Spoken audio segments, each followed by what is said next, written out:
Градежните активности за изградба на новата детска градинка во Оризари се во тек. Градинката запаѓа површина 250 метри квадратни и ќе има две училници во кои се планира да бидат прифатени околу 50 дечиња од Оризари и Прибачево.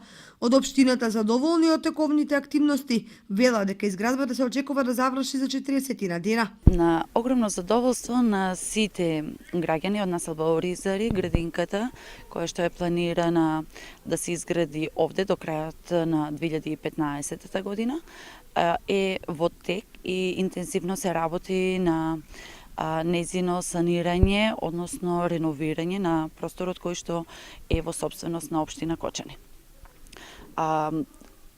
Планирано е во ова установа децата да се згрижуваат и воспитуваат сите кои што имаат потреба од оваа населба и од соседното село Прибачево. Инаку се работи за проект на Министерството за труд и социјална политика на Република Македонија, а со пуштањето во употреба на градинката, дечињата од овие населени места ќе добијат детска установа во која ќе го поминуваат предвиденото време. Градинката ќе има современи услови, а во неја ќе се вработат дипломирани воспитувачи од